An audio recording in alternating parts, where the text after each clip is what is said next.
Hello there, my name is Marcus and welcome to a top 10 list from me.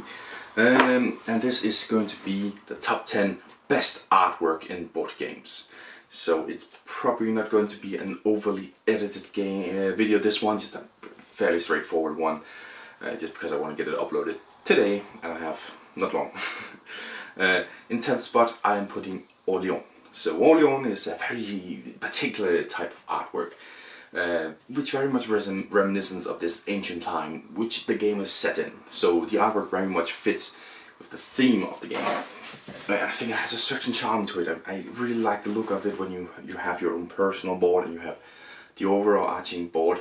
It's very matte colors, muted colors, whichever word fits the best. But it still is colorful, right? You have the red tokens, you have the yellow tokens, the blue, then you have brown, black and grey, which helps to mute down the colors, but there is definitely more color to it on the board as such. And it just has a certain charm to it, this old style of artwork. Looks very good, I think. Next up in 9th place is Happy Little Dinosaurs. Now I actually did manage to control myself and only bring in one Unstable Unicorns games, although I think all of the games are fantastic in terms of the artwork, this very cutesy artwork. And I chose the dinosaur game because dinosaurs. But it's basically here because of, well, Unstable Unicorns, this very cutesy artwork. I really love it. It looks fantastic in all the games and really brings in just a cozy feel, if you get what I mean, man. So beautiful artwork, and of course it works really well being dinosaurs.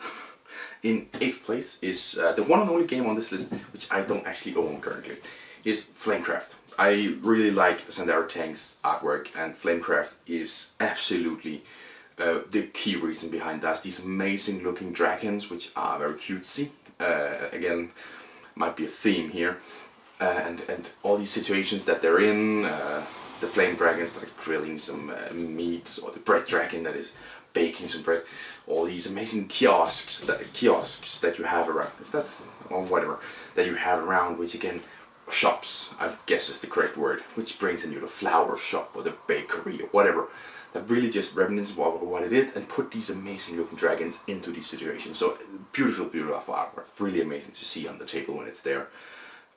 In 7th place I have Wingspan, which brings in more realistic artwork. Not so cute, I mean, if you think birds are cute, it is, but it's this very realistic and amazing looking artwork. Each individual player board is divided into 3 areas, which are very clearly distinct, but also feel like they fit together. They look almost sort of like if you're looking across a field, you have a river in this, and then there's a forest in the background. Super amazing looking. Then when you add these amazing looking birds that really look amazingly realistic, but importantly you can still see that they're drawn. I hate artwork that's like super duper fucking realistic. This is like really realistic, but you can still see that it's artwork, and it just brings up your individual player boards. But there's still like a border around. You still have the trees a little bit around in the field or the river around them.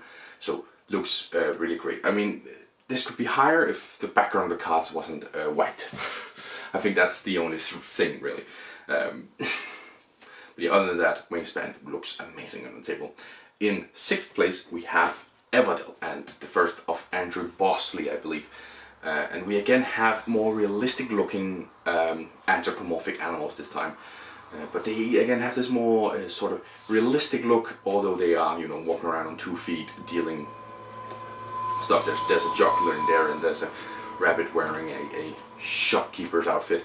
But it is this still sort of gritty and realistic looking artwork, which looks amazing and fitting to where you are. It's not like, I say gritty, but it's not like, you know, post-apocalyptic or very, very serious, and you know, there's like a, you know, the shopkeeper is still sort of a rabbit that looks nice. The barkeep is this badger that again looks very friendly and welcoming, not like, you know, unwelcome to strangers, sort of like the one in Rainbow or something.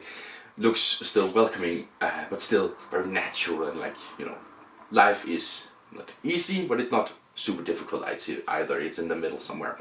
So really cool looking artwork there. At number 5, we're getting back to that cutesy artwork. It's creature comforts. Now, here there's not much of the focus on the animals itself. Like, sure, there is a little bit to your own individual player, and of course, at the inn you meet some animals there. But this is very much about the things you collect and about the environment around, how the trees progress throughout the year and becomes more and more until the leaves fall off.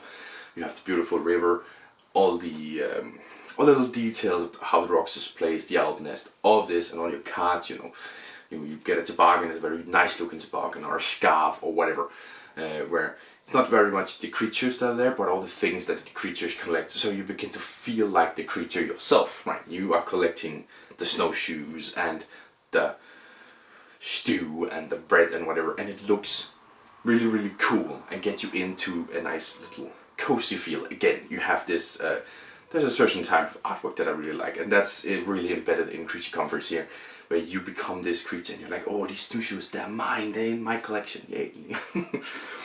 So great artwork from Creature Comforts there. At number 4, we have Forest Shuffle, and we're returning to some realistic artwork, but this time you have that background as well. All of them, of course, based around being either behind, atop, or below trees, and that is embodied within the artwork of these ones. And it's so amazing how these artists, I can't remember who the artist is, I'm very sorry about that. I haven't mentioned the artist for many of these anyways, but the artist here managed to create these splits, from top and bottom you have a little turtle or a bird, and it managed to create a very natural split on the cards. So even when you're holding them, they look really nice. And then when you place them down under the tree or over the tree or on the sides of the tree, they just fit in with this tree, and it becomes a part of this forest that you're creating, which just looks amazing. Again, quite realistic, but still quite clearly artwork. Just super amazing looking. Really love the artwork for this game, Forest Shuffle. In at number 3, we have the Lord of the Rings Jewel for Middle-earth. This is a second appearance of Andrew Bosley, I believe that was in, that made this one. I really love this artwork because it is such a very different take on the Lord of the Rings artwork. When you look at Lord of the Rings board games, it is a lot of the same guy. Like I have over here so many board games, and it's a lot of the same artwork from the same guy, which is super cool. It's Howard something, I believe. Let me actually check up on it, because I'm it's over here on somewhere. John Howe, not Howard, it's Howe. John Howe. He's done these illustrations for a long time, and it's very amazing looking illustrations. And if you don't know the films, it's very much his artwork that you see. But Andrew Bosley here takes on the Lord of the Rings artwork and doesn't copy John Howe, but makes it his own, and it looks amazing. All of the cards look really, really great. I think one of my favorite things is looking at his version of the Ents. It's very different from how I would think of an Ent, but it's still very much, it's an Ent, and it looks really, really cool on there. And then of course you have some of the ones that are supposed to resemble characters from there. You have a Aragorn, or at least what I interpret to be an Aragorn and stuff, which is still distinct, but very much distinct enough to I know where it is, but also I know that it's not like based on something. It's his own interpretation of the characters. All the war cards as well, where you in this tiny little card manage to assemble an entire orc horde, and it looks so awesome. So yeah, every bit of these, the artwork here, and as well as the cover, is one of the most beautiful covers that are out there. Super amazing, amazingly artwork for this game. In second place, it is Critter Kitchen, another just very cozy big game. It's again from Sandera Time. What I really love about this one is, first off, the food looks amazing. Really, really cool. I've wanted to try and make some of it for a very long time, but I'm not at all good enough at cooking to actually do that.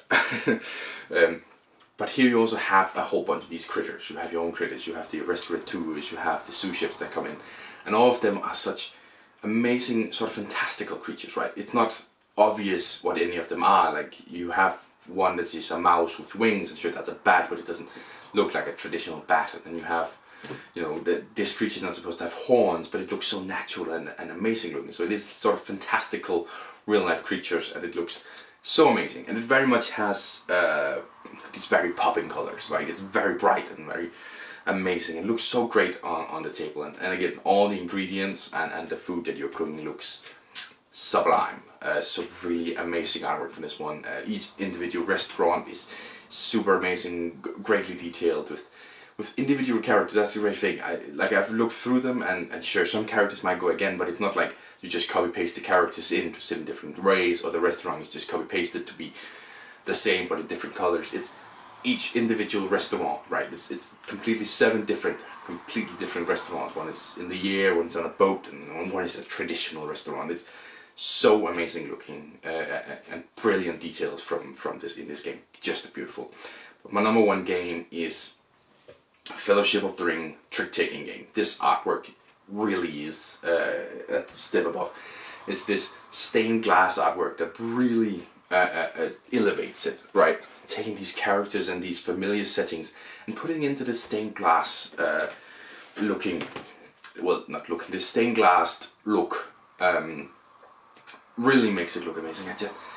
This one is brilliant, and it also makes the colors pop. Like it's a very bright and happy setting, which is very different from a lot of artwork you know from Lord of the Rings. Even Andrew Bosley's, which was still bright, was also kind of gloomy, and you have the fighter cards and the very serious look on people. Whereas this one is bright. It's still serious look on the characters that are there, except for a few of them, of course. But it's very much bright and more, not shallow, that's what I'm about to say, but it doesn't feel like it's a world-ending catastrophe, right? And some people might say that's bad, but I say it's very interesting to see this completely different take on the artwork from Lord of the Rings, on Lord of the Rings. Like with the Jewel from Middle-earth, a very different look. Completely different look, very unique look, and it looks amazing. So my number 1 is Fellowship of the Ring trick-taking game. That's my favorite artwork in any board game out there. But that was my top 10 best artwork in board games. I've got an idea for another top 10 I want to do, but I want to spend a little bit more time on that one. This one is just quickly out there. So yeah, thank you for watching, and I'll see you in the next one. Bye!